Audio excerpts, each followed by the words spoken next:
city of Kyoto. And what was interesting was several things came out of that, but the first thing was that not all countries had to participate in Kyoto, but not all had to take action. Only the developed nations were required to reduce their level of CO2. The developing nations were excluded. Now, of course, at that time, China was, and in some ways you can argue it still is, a developing nation. So it wasn't required to meet any targets under Kyoto, nor was India. The U.S., of course, held out. And what's interesting is that the U.S. Senate voted 95-0 against the Kyoto Accord, even though Al Gore was the vice president at the time. And lucky for him, he didn't have to cast a deciding vote. But so it was 95-0 against it, because the U.S. Senate saw, no, this is a socialist distribution of wealth. This is going to cost jobs and economy, and so they scrapped it completely.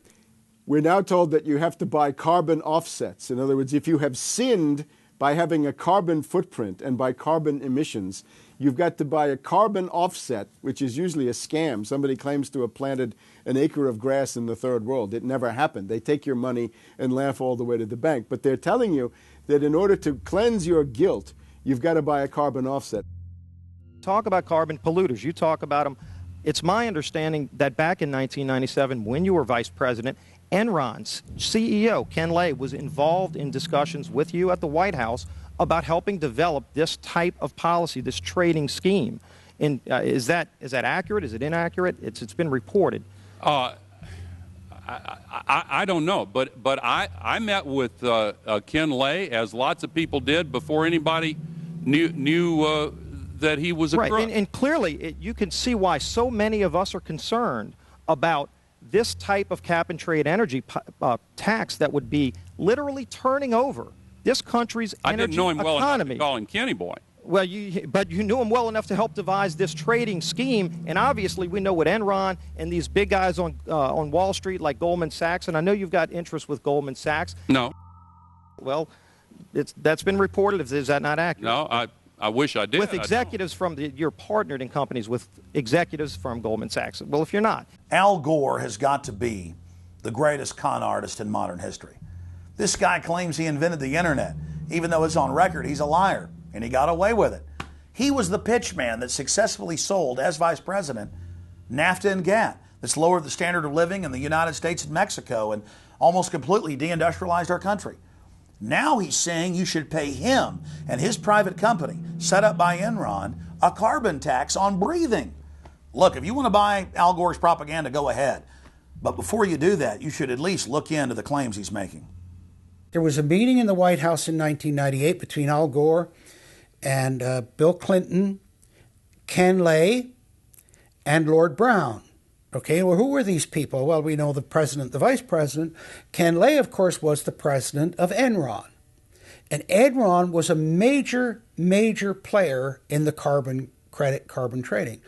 And in fact, stood to make an enormous amount of money out of it. And so it was part of the collapse of Enron. And Lord Brown, of course, was the head of the largest oil company in the world. And they were looking to buy into this, as is happening now, where the energy companies are becoming the big promoters of, we got to go green, we got to go to alternate energies, and all of this stuff. They saw a business opportunity and leapt onto it, and one that would make them look green again. When it came time for the 1,200-plus page greenhouse gas emission and carbon legislation to be voted on, the Speaker of the House, Nancy Pelosi, would not let the Republicans, or even members of her own party, see the bill until minutes before the vote.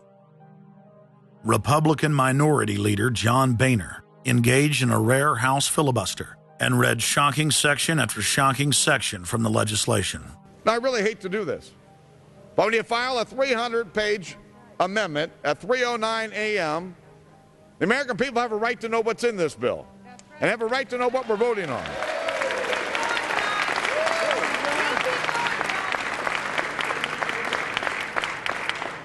Page 48. Each building code enforcement department receiving a grant under subsection A shall impanel a code administration and enforcement team consisting of at least one full-time building code enforcement officer, a city planner, and a health planner or similar officer. I can take you to Chickasaw, Mercer County in my district. They don't have one full-time person that works for the village, all right, not one. Look at the mandate on every city, village in America right here in this bill. So that we're not only going to tell you what the codes are going to be, but we're going to tell you how many people you need to hire to enforce this. Page 41, determine any geographic area within the contiguous United States that lacks a federal power marketing agency. Because, you know, we can't move power around the country without a federal power marketing agency. We do it today, but now we have to have a new government agency to do this. All California housing standards are now going to be imposed on every American community. You don't have the right to have your own building standards in your community or in your state. Hell no, the federal government's going to tell you what they are. It quickly became clear why Pelosi and the Democratic leadership were desperate to keep the contents of the bill secret before the vote. Now, because of this underlying bill, the federal government will virtually have control over every aspect of lives for the American people. It is time to stand up and say, we get to choose. We choose liberty or we choose tyranny. It's one of the two. The underlying bill represents the tyranny and the intervention of the federal government. It's our choice. What will we choose today? Will we choose liberty or will we choose tyranny? And I know that we'll be facing the single moms that heard from last summer. They can't afford the gasoline bill. They can't afford the propane. You didn't do a great thing. You hurt some really decent families struggling, trying to make it, and this is going to be their death knell. It breaks my heart. I yield back.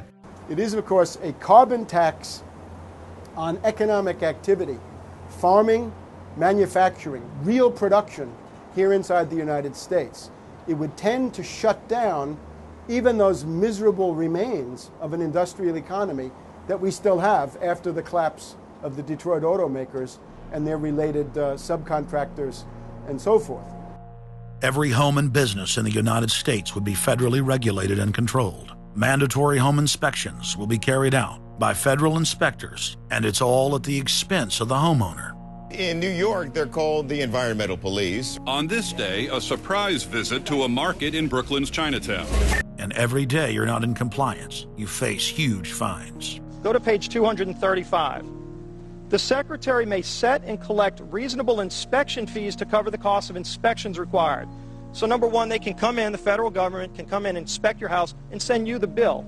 And if they find that you're out of compliance with this new federal code, the Secretary shall assess a civil penalty for violations of this section. And then further, going to page 236, each day of unlawful occupancy shall be considered a separate violation. We're setting up a global warming Gestapo that can literally come in, and now this new term, unlawful occupancy. So now living in your home is considered unlawful under this bill. This is ludicrous. Worst of all, carbon czars in more than 35 federal agencies are given unlimited dictatorial power to tax all forms of carbon and carbon emissions.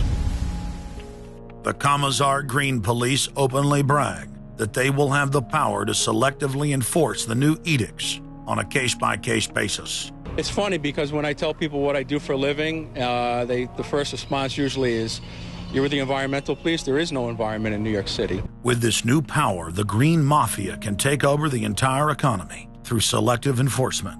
We know, Madam Speaker, that this national energy tax will cost the American people $2 trillion.